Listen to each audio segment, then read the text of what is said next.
Chapter 8. The Self Stands Beyond Mind. Questioner. As a child, fairly often I experienced states of complete happiness, verging on ecstasy.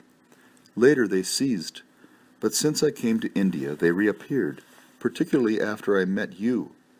Yet these states, however wonderful, are not lasting. They come and go, and there is no knowing when they will come back. Maharaj. How can anything be steady in a mind which itself is not steady? Questioner. How can I make my mind steady? Maharaj. How can an unsteady mind make itself steady? Of course it cannot. It is the nature of the mind to roam about. All you can do is to shift the focus of consciousness beyond the mind. Questioner. How is it done? Maharaj. Refuse all thoughts except one. The thought, I am. The mind will rebel in the beginning, but with patience and perseverance it will yield and keep quiet. Once you are quiet, things will begin to happen spontaneously and quite naturally, without any interference on your part. Questioner. Can I avoid this protracted battle with my mind? Maharaj. Yes, you can. Just live your life as it comes, but alertly, watchfully, allowing everything to happen as it happens, doing the natural things the natural way, suffering, rejoicing, as life brings. This also is a way. Questioner. Well, then I can as well marry, have children, run a business, be happy. Maharaj. Sure, you may or may not be happy. Take it in your stride. Questioner. Yet I want happiness. Maharaj. True happiness cannot be found in things that change and pass away. Pleasure and pain alternate inexorably. Happiness comes from the self and can be found in the self only. Find your real self, Swarupa, and all else will come with it. Questioner. If my real self is peace and love, why is it so restless? Maharaj. It is not your real being that is restless, but its reflection in the mind appears restless because the mind is restless. It is just like the reflection of the moon in the water that is stirred by the wind. The wind of desire stirs the mind and the me, which is but a reflection of the self in the mind, and it all appears changeful. But these ideas of movement, of restlessness, of pleasure and pain are all in the mind.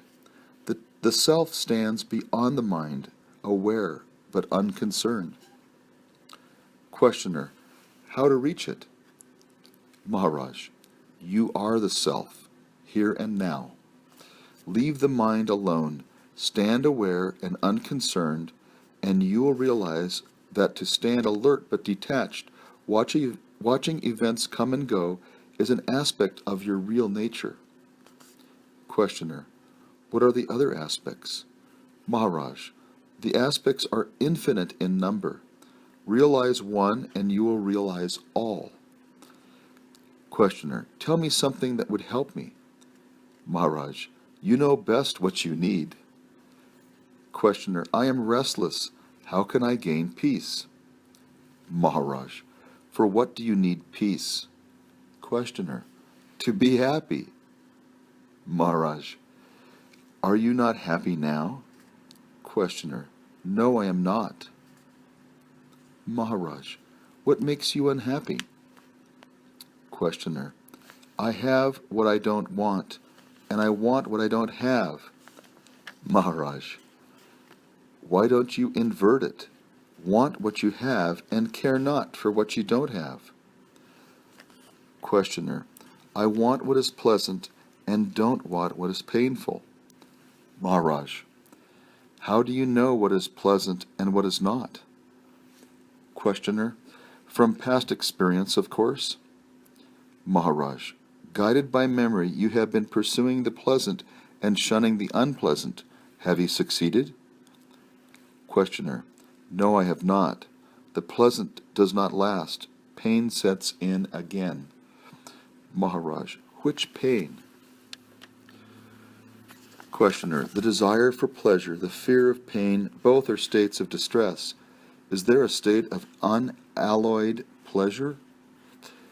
Maharaj, every pleasure, physical or mental, needs an instrument. Both the physical and mental instruments are material. They get tired and worn out. The pleasure they yield is necessarily limited in intensity and duration. Pain is the background of all your pleasures. You want them because you suffer. On the other hand, the very search for pleasure is the cause of pain. It is a vicious circle. Questioner, I can see the mechanism of my confusion, but I do not see my way out of it. Maharaj, the very examination of the mechanism shows the way. After all, your confusion is only in your mind, which never rebelled so far against confusion and never got to grips with it. It rebelled only against pain. Questioner, so all I can do is stay confused? Maharaj, be alert, question, observe, investigate, learn all you can about confusion, how it operates, what it does to you and others. By being clear about confusion, you become clear of confusion. Questioner, when I look into myself, I see my strongest desire is to create a monument, to build something which will outlast me. Even when I think of a home, wife and child, it is because it is a lasting, solid testimony to myself. Maharaj, right. Build yourself a monument. How do you propose to do it? Questioner, it matters little what I build as long as it is permanent. Maharaj, surely you can see for yourself that nothing is permanent. All wears out, breaks down, dissolves. The very ground on which you build gives way. What can you build that will outlast all? Questioner, intellectually, verbally, I am aware that all is transient, yet somehow my heart wants permanency. I want to create something that lasts. Maharaj, then you must build it of something lasting. What have you that is lasting? Neither your body nor your mind will last. You must look elsewhere. Questioner, I long for permanency, but I find it nowhere. Maharaj, are you yourself not permanent? Questioner, I was born, I shall die. Maharaj, can you truly say you were not before you were born? And can you possibly say, when dead, now I am no more? You cannot say from your own experience that you are not. You can only say, I am. Others too cannot tell you, you are not. Questioner, there is no I am in sleep. Maharaj, before you make such sweeping statements, examine carefully your walking state. You will soon discover that it is full of gaps. When the mind blanks out, notice how little you remember even when fully awake. You cannot say that you were not conscious during sleep. You just don't remember. A gap in memory is not necessarily a gap in consciousness. Questioner, can I make myself remember my state of deep sleep? Maharaj, of course. By eliminating the intervals of inadvertence during your waking hours, you will gradually eliminate the long interval of absent-mindedness, by which you call sleep. You will be aware that you are asleep. Questioner, yet the problem of permanency, of continuity of being is not solved. Maharaj, permanency is a mere idea, born of the action of time. Time again depends on memory. By permanency you mean unfailing memory throughout endless time. You want to eternalize the mind, which is not possible. Questioner, then what is eternal? Maharaj, that which does not change with time. You cannot eternalize a transient thing. Only the changeless is eternal. Questioner, I am familiar with the general sense of what you say. I do not crave for more knowledge. All I want is peace. Maharaj, you can have for the asking all the peace you want. Questioner, I am asking.